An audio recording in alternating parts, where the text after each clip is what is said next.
It is exactly 9 minutes after 8 o'clock. And now, the DIRCO Minister Naledi Pandor said the president's visit to the US provides the government with an opportunity to strengthen bilateral relations through engagement and deepen multilateralism through the UN, a primary vehicle through which the international community must confront the challenges facing the world.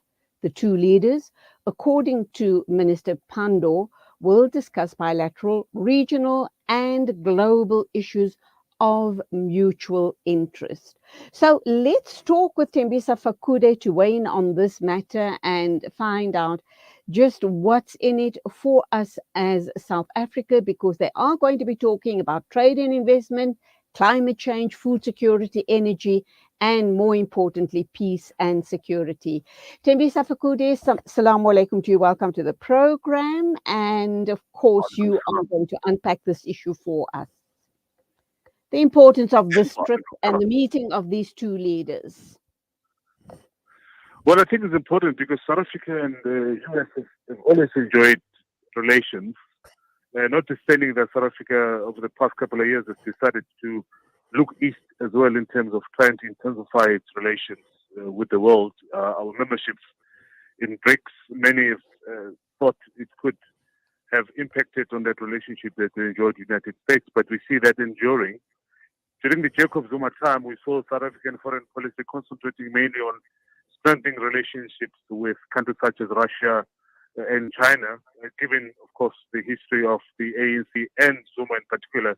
With Cyril Ramaphosa, we're seeing a different direction. Him being a businessman, him being a South African who never went into exile, him being having partnered with the American businesses. He was the chairperson of McDonald's in South Africa. So his relationship before he became the president with the US has been very strong, and I think it will continue being strengthened. He was one of the only African leaders who was invited, if you remember, to that big G7. B8 or was it 7 or 8? Yeah, it's 7 now, minus Russia. Oh, of course, of course. So he's also been treated as this blue-eyed African child when it comes to the US. The COVID rollout and how South Africa was treated priority, being basically the leader in terms of rolling out vaccines in the entire African continent. So that indicated that type of relationship. However, I'm not quite sure I should say the same about DIRCO, particularly Naledi Pandor, who has been flip-flopping and having very mixed messages, particularly regarding Ukraine, Russia, etc. So, President Ramaphosa's relationship with Biden is quite strong, and we're going to see that strengthening move forward. So, getting back to Naledi Pandor's flip-flopping on the Russian issue, the support, or not getting involved, or not commenting on the Russian war on the Ukraine. With Cyril Ramaphosa meeting with Biden, do you think that there's a bit of a shadow regarding that particular situation? Our stance in South Africa on the war on the Ukraine by the Russians? Well, I think so. The fact that at the same time when Sergei Lavrov of Russia was in other African countries, including Uganda and Russia, we saw Antony Blinken visiting South Africa. That for me was very important because it indicated South African choices in terms of its foreign policy. And it also sidelined, to an extent, Naledi Pandor, who has insisted on maintaining a certain position, which has been very confusing. Notwithstanding, they're supposed to be pushing and communicating to us all the foreign policy of South Africa. So we hope that this trip will clarify issues, and South Africa will be seen once again as leading in terms of democratization, etc., not siding with the despots who seek to go into independent countries and invade them. And of course, on his visit here, that's when he extended the invitation to Cyril Ramaphosa to meet with Biden and to discuss issues of mutual interest between both countries. And of course, they also have far-reaching impacts for the rest of Africa. That being said, Thembisa, let's just, and I know I digress here, but it's a thought I can't resist asking this question. What if Donald Trump was still in power? Do you think that this meeting would have happened? I don't think so. I mean, Donald Trump has called some African countries, pardon the bluntness, shitholes, quote unquote. And Absolutely, yeah. Donald Trump has not even initiated any visit to any African countries, and his politics have always been very conservative to that of Africa, and did not prioritize Africa in his foreign policy. Instead, he was looking more towards East, amending relations with North Korea, for example, including trying to amend relations with Vladimir Putin. So I don't think this would have happened during the time of Donald Trump, because, as I've said, he prioritized his foreign policy to amending relations with the known foes of the United States. But it had to happen now because of Joe Biden, because of Joe Biden's interest in terms of promoting democracy and countering a dictatorship which is creeping out, particularly in countries such as Russia and China, which continues to oppress the people. China, for example, is well known for its stance on the Uyghur Muslims in Xinjiang, and they continue doing the same in Tibet, Hong Kong, and Taiwan. Okay, let's look at trade relations between South Africa and the US. I think we're getting possibly 17 to 18% of trade from them on an annual basis. They have almost 600 American companies based in South Africa. Will this meeting then perhaps mean more trade for South Africa and more foreign currency, which is needed here in South Africa?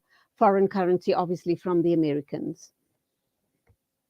Yes, I think so. I think it will impact greatly on trade. We are likely to see signing of additional bilaterals between the US and South Africa. But important is that all of us are addicted to American products. I'm not quite sure how many of us can actually live without American products and services that we take for granted, things like Google and WhatsApp and Facebook and all of that. So those kind of things, even though we often download their importance, they are very key because they are part and parcel of our daily lives. I was speaking to somebody else yesterday about, imagine what's happening to the kids in Russia, for example, at the moment. You and I can still Google. We can even finish our degrees through Google because there's just so much on the internet and online. The kids in Russia at the moment cannot access Google because the government decided because of the sanctions. Wrong politics because of the sanction. Yes. So this continual interaction and engagement between South Africa and the United States is not only important in terms of additional trade benefits and arrangements that these two leaders might enter, but also is important in terms of maintaining the current status quo in terms of the services and goods that come from the United States to Africa. We can't live without them, and they continue providing employment, whether it's case outlets or McDonald's or Burger King. United States services and goods are very addictive throughout the world. Many people have not been able to live without those services, and they've also facilitated promotion of education, promotion of certain lifestyle, etc. So over and above potential future businesses, but I think it's important that we continue speaking to the United States in order for us to maintain whatever that the United States is currently providing to African countries, particularly South Africa. Those diehards amongst us as the Muslim community, we do know that America funds the Israelis in a very big way to keep them in power in the Middle East, to be a very strong force in the Middle East. How do we kind of how do we marry these two issues? The issue about the importance of a relationship, South African-American relationship because of trade, because of employment, because all of the things that we've just unpacked here, trade and investments, food security, energy, very importantly as well, education is also on the table, expanding that area. And possibly taking education in South Africa to the next level with American partners or American support. And then on the other hand, we are torn by this issue of American support for the Israelis and our commitment to the Palestinian struggle. Well, I think we should embrace the position of the text, by the way. For example, the text has identified that, they've renewed and improved their relationship with Israel. And I'm not saying that we should do that. But all I'm saying is that we should pick and choose. And foreign policy is about picking and choosing. This blanket foreign policy of, wholesale hating of countries because of their certain political style. There's a lot that we can get from the United States, and I'm not quite sure whether we can survive without some of their goods and services. So our approach should be staggered. We should be strong on matters that involve the violation of basic human rights in Israel and continue fighting for the rights of the Palestinians. But I don't think we should have this blanket approach, which could be detrimental. As I've said, the Americans remain one of the greatest investors in this country, and they support a lot of people, most of whom, by the way, are not even supporters of the Palestinian cause. No, do they support Israel? But they are normal South Africans who are looking for jobs. And if you look at the investment of Americans in this country, I don't think we want to be another Russia. But having said that, South Africa must continue taking position and to counter what the Arab countries have done, for example, normalization of relations with Israel, and they've gone on. I mean, for example, UAE and Yemen, including some of the other countries in the Middle East, are now mourning the death of the Queen. There's a 3-day mourning period. Absolutely. They continue taking positions that are totally adverse to what we believe in.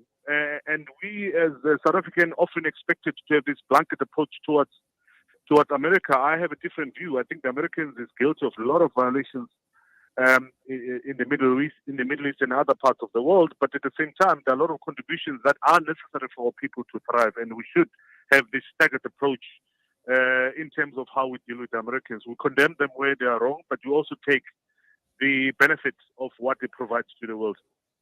Well said. Thank you indeed for that clarity on that issue. What about China? This obviously the meeting of Ramaphosa with Biden doesn't impact. We know that China is creating a very big footprint in Africa, South Africa as well. As far as this meeting with America is concerned, will we have any issues regarding China's support and China's footprint in Africa and South Africa as well? Well, I don't think so. I think there's always been parallelism in terms of foreign policy. South Africa does work with China and agrees with the United States. But of course, I have a personal view. I think China deserves condemnation, particularly on its stance on Taiwan. It deserves condemnation on how they continue to treat the activists in Hong Kong and in Tibet. So there are a lot of things that we can raise about China. Again, we need to have a staggered approach in terms of how we deal with China. There are a lot of violations that are involved in, particularly our Muslim brothers in Xinjiang, who are continually arrested and put in detention camps with an intention of converting them into being good Chinese in inverted commas. That's a violation of basic rights, and that has to be condemned. Notwithstanding, of course, that we continue doing business with China, which again requires a certain attitude. But I don't think the blanket approach, even when it comes to China, is productive and will serve us good. We must stand firm for justice, but at the same time also support those people who are fighting for rights to be and democracy within China who continue to be suppressed. Sadly, China, the Chinese government completely denies these concentration camps that the Uyghurs are subject to, the issue around forced abortions on the Uyghur women, and a whole host of other human rights atrocities. I kind of wonder, when will they ever own up to all of these atrocities? Probably never. That being said, Naledi Pandor has also told the media that Ramaphosa and his delegation will meet congressional leadership and veterans of the civil rights movement who were instrumental in lobbying Americans against apartheid and remain loyal to the cause of anti-racism in both countries. What do you think will come out of that? I think it's a normal rhetoric. South Africa has been meeting these people from the beginning of time, since Mandela's time. So it's just, one of those meetings that are necessary, since that our number one is in the United States, and they had to keep this delegation busy. So I don't think that there will be anything new that has not been prioritized over the past over 20 years or so since the South African democracy. So it's same old, and it's part of the meetings. I mean, we have a lot of these meetings during the United Nations General Assembly because everyone is there. So it's quite a convenient platform, not only for government officials, but for journalists, thinkers, academics, because that's a place where you get to meet everyone at the same time. It's a once-off event that gets to avail this opportunity to everyone. Of course, the only few people that are not invited, including Bashar al-Assad, Vladimir Putin, and some of the Iranian leaders are not going to be there. But other than that, it's a very good platform to interact. And South Africans would get opportunity, including some of the politicians that are forming part of the delegation of President Cyril Ramaphosa. This United Nations General Assembly meeting that you're talking about or referring to is going to happen between the 20th and the 27th of September. Clearly, Ramaphosa won't be attending. Would that mean that Naledi Pandor will be attending? Because we do understand that this is a very important meeting, as you also alluded to, that being part of it is very beneficial to the countries involved. The meetings will take part under the theme A Watershed Moment, Unlocking Transformative Solutions to Interlocking Challenges, and focus on developmental matters, specifically, as we've said in the opening, health, education, and the broader implementation of the Sustainable Development Goals. Let's talk a little bit more about this meeting. And the question I put, is it Naledi Pandor that will be attending or someone else representing South Africa? I think Naledi Pandor will play a leading role, and he will be leading this delegation, and is likely to attend. But as you can tell from the topic of this meeting, it's the same old South African policy of trying to push developmental agenda, which is very important, but at the same time continue to take this position that they are independent and they can do without all these big powers. So we'll have to see what's going to happen. We trust in Naledi Pandor, notwithstanding some of the, as far as I'm concerned, missteps during the past couple of weeks, particularly regarding Ukraine. So we trust that these talks will yield results and benefit for the people of South Africa. Thembisa, do we understand why Naledi Pandor has been flip-flopping like she has? What's the difficulty in her being pretty straightforward on this matter between, obviously, in the matter of the war on the Ukraine? Well, South Africa has suffered a lot from its legacy of apartheid and former alliances and affiliations, particularly with countries such as China and Russia, because most of the current leadership had that relationship during the struggle. And they continue maintaining this very leftist position. And I don't think the foreign policy is pragmatic in terms of looking and realizing that the relationship with various countries do yield results and present different types of opportunities. Our rhetoric has tended to be very miscalculated, often presenting South Africa as if it's a powerhouse and it can live without these countries, notwithstanding, of course, that we know that we are still dependent on Western support and goods and services. So that's what I think drives Naledi Pandor. Naledi Pandor has had very, very strong stance and positions on Palestine, for example, which is very good. And he has had a very strong position on Ukraine, which I question the wisdom behind. So that's what is driving Naledi Pandor. The ANC's past and alliances and affiliations, particularly with countries such as China and Russia, because of our struggle, and the position that they've taken since on the United States again is also guided by that. The relationship that we've had with the United States and Britain during apartheid, and I don't think that will change anytime soon. As long as we have the type of political leadership that we have with their political past and experiences, we'll continue having this very left-leaning foreign policy, particularly towards the West. My final question, and let's just go back to that meeting with the UN, the UN General Assembly. Antonio Guterres obviously will convene this summit, and the theme being transforming education, which we've alluded to earlier on as well, while discussing several climate-related matters and this is the important bit, the total elimination of nuclear weapons. Is this in light of the fact that there's the fear that Russia might bomb that nuclear plant in the Ukraine, or is this tied in with the issue of Iran enriching its nuclear plant? Or is this just really very generally across the board to all nations, including Korea, about nuclear weaponry?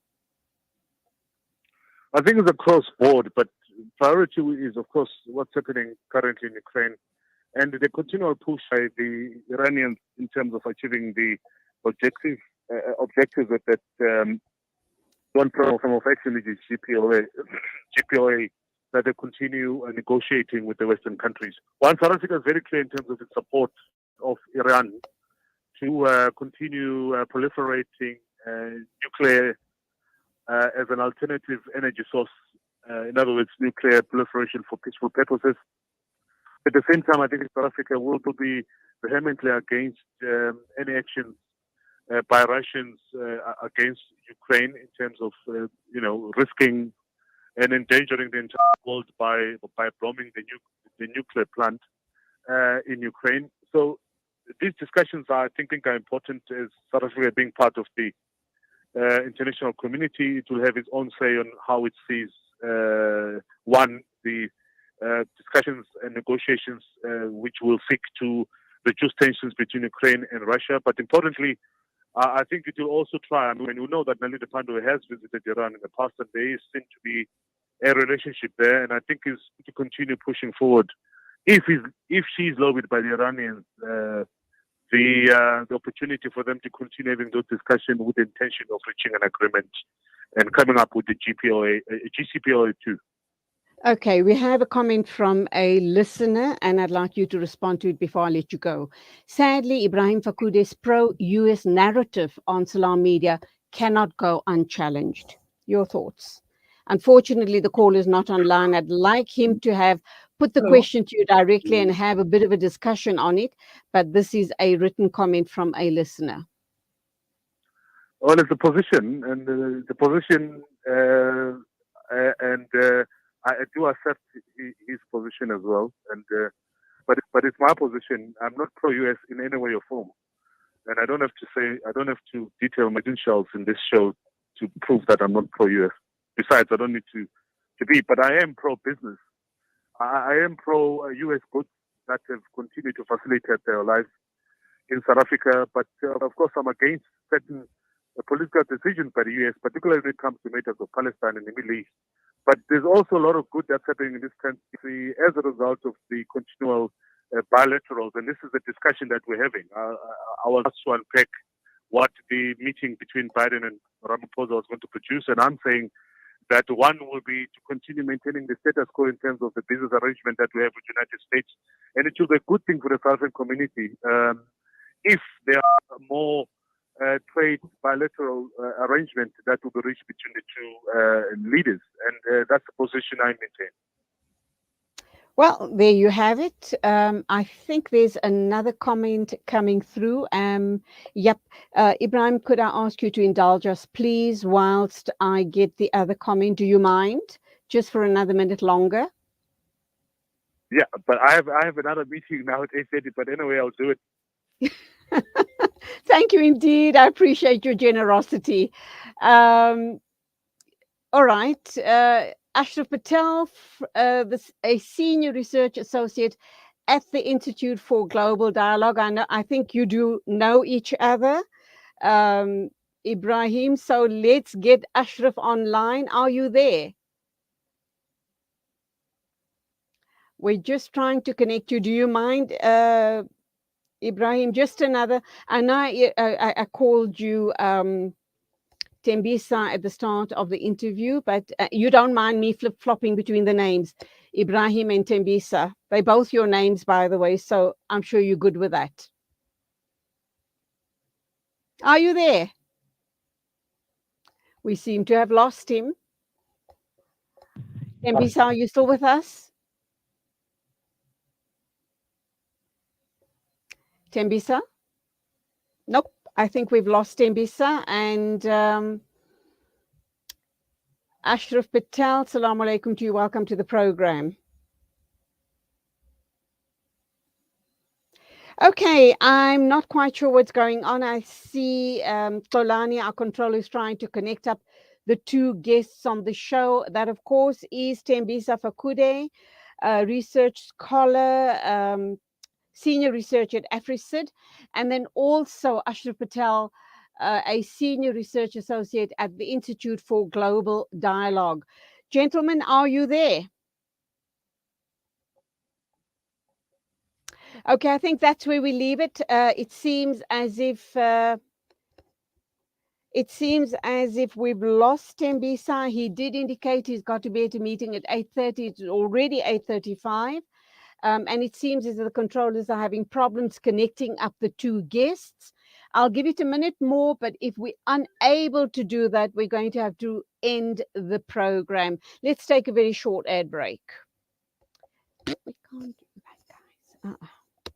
As some look forward to the blessings and beauty of winter, the less fortunate in South Africa are preparing for the harsh realities that this season may bring. Africa Muslims agencies on the ground distributing blankets, clothing and other essentials to thousands across the country. Sponsor a winter warmth pack for 280 Rand. Call Africa Muslims Agency now on 011 834 8685. Spread warmth this winter with Africa Muslims Agency.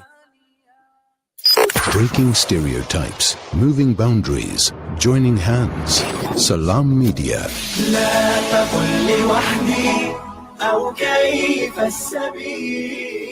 Humanity sets the agenda. 8:36 exactly. My controller is giving me the thumbs up, but I'm not quite sure who is on the line. I presume it is you, Ashraf Patel. Thembisa, are you still with us? Okay, Thembisa had to leave. He obviously was discussing the issue of the importance of Ramaphosa and Biden's up-and-coming meeting. He is a senior researcher at Afrasid, but Ashraf Patel, senior research associate at the Institute for Global Dialogue, has asked to come onto the show with thoughts of his own on this matter. Ashraf Patel, Assalamu alaikum, welcome to the program. Wa alaikum salam, Auntie Julie, how are you doing? With your du'as, alhamdulillah. I presume you have some very strong thoughts to all of the comments by Thembisa Fakude and also comment from a listener earlier on. What are your thoughts on the discussion we've had a few minutes ago? Auntie Julie, yes, as you know, in terms of international relations, there are different narratives. Unfortunately, Brother Fakude takes a very pro-US narrative. One would have thought, listening to his views, that he's a spokesperson for the US Embassy in South Africa. And that's very concerning, given he comes from our community. We should understand the multidimensional struggle that we're facing in the global economy. He completely ignores the unequal trade relations between South Africa and the US. There are a number of issues that I thought would be important to raise. The first being, during the COVID crisis, there was no support from the US or the West. All the pharmaceutical companies made billions of dollars and converted towards COVID nationalism. And so there's nothing to be gained from such relationships if you were to look at it empirically. Secondly, in terms of trade relations, if you look at agricultural dumping, the issues of the poultry chicken that's being dumped by the US and the EU, they are destroying jobs in South Africa. You can look at issues of US consulting firms like McKinsey, etc., Bain, that were involved in state capture. So then my question to Brother Fakude, then what are the benefits or any development benefits from those relationships? Now, we should also be mindful that the US is on an anti-Chinese agenda.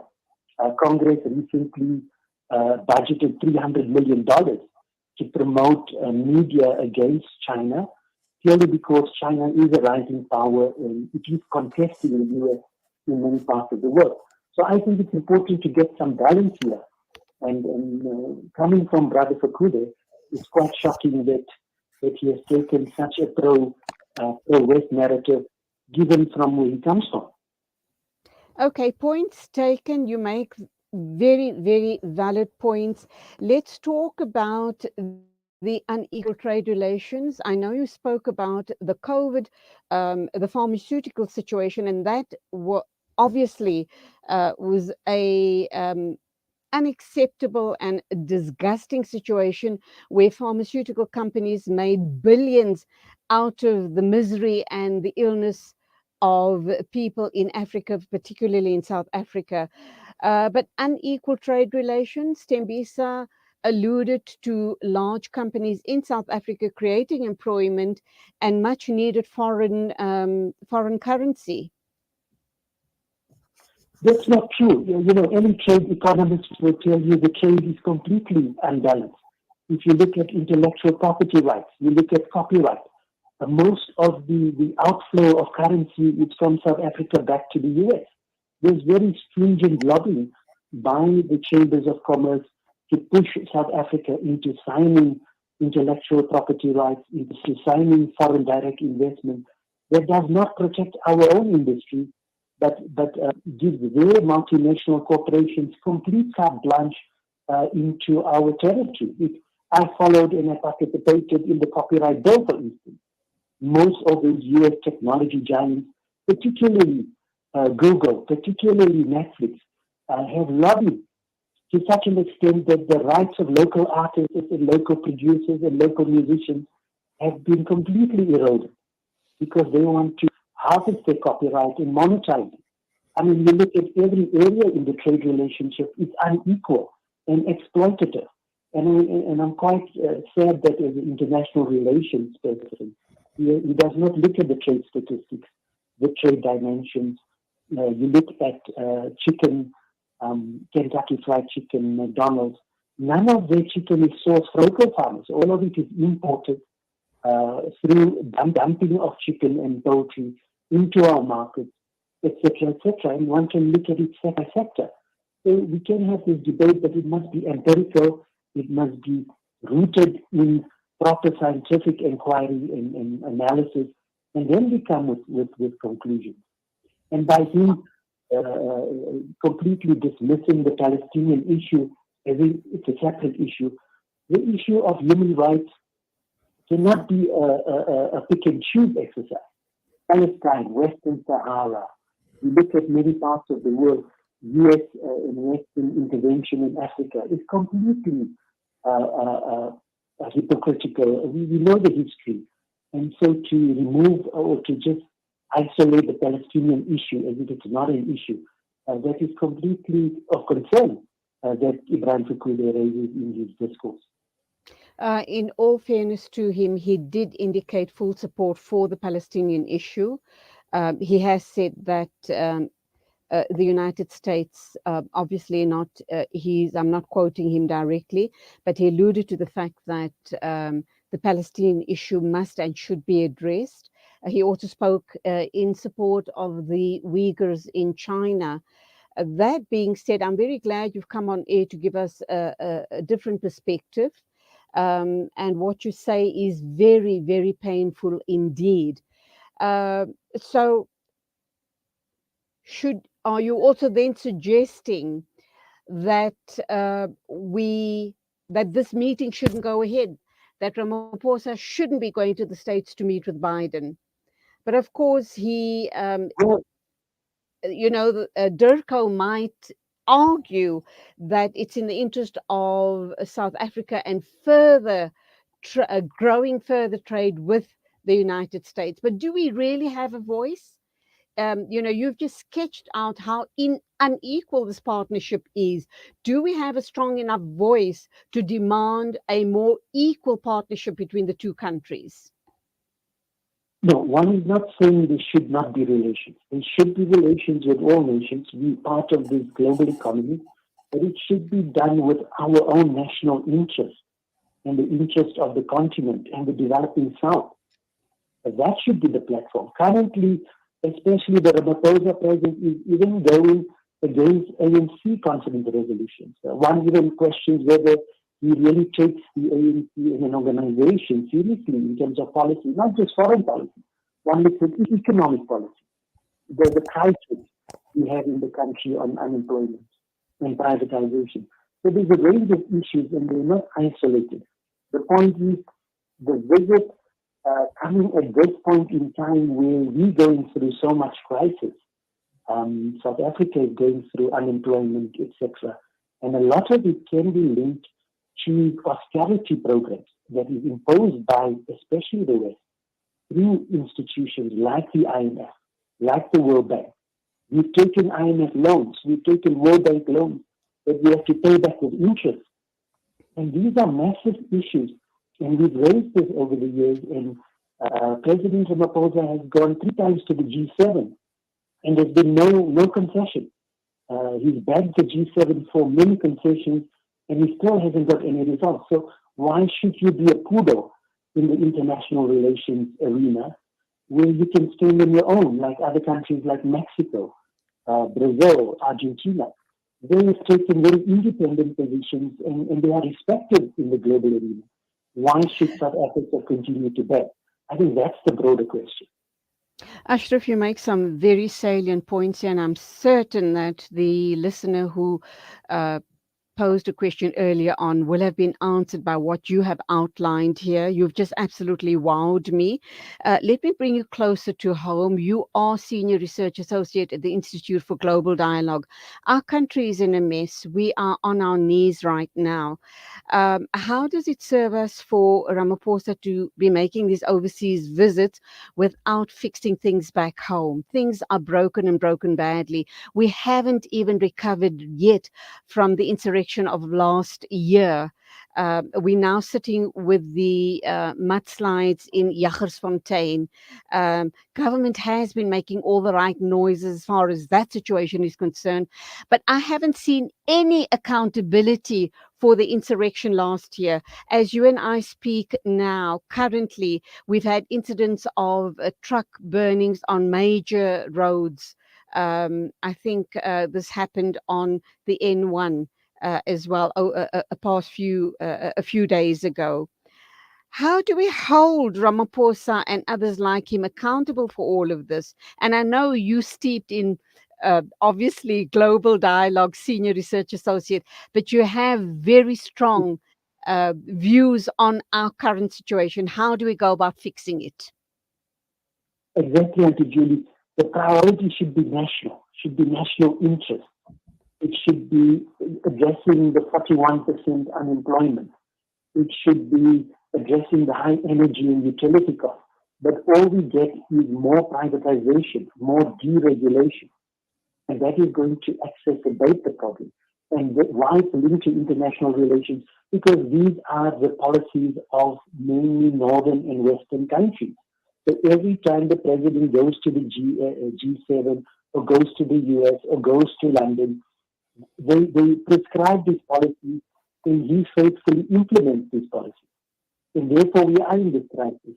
So it's not, it's raising very empirical, well-researched point of view. This is the worst performing administration in South Africa's history. At every level, every social economic indicator, this administration has failed. And this is very sobering. And it's something that the president has to account because, you know, they say the fish rots from the head. Absolutely. If the president is incompetent, his time is up. We are in a crisis and he's still globetrotting, going to the Queen's funeral and all these things. It hardly has any value for our citizens. Ashraf, I must say all of your comments have been very, very sobering indeed. A very quick one. I've got my next guest on standby, so a very short and sharp response. What do you believe is going to happen 2024 elections? You know, when Ramaphosa took the reins, you know, governing the country, I personally was expecting big things from him because he comes from a very strong corporate business background. And I thought, here's a man who's going to put the country back on its feet. Sadly, no. What do you believe the elections is going to say to us, the results of the elections 2024? Well, it's still very early to say. I think all major parties have failed the electorate. The electorate is disengaged. 11 million voters did not come to the polls in the 2021 election, meaning that the entire society has lost interest in the political elite. So we have a crisis of democracy, and that is exacerbated by very neoliberal policies of the current administration and the elitism of the political system. So the system is losing legitimacy, and who knows, the result may not be even important. In any event, we'll end up like Sri Lanka, where there'll be social crisis every few months. Ashraf, that's where I have to leave it. That's where I have to leave it, unfortunately. Thank you indeed for your input. Very sobering, but very disturbing as well, I might add.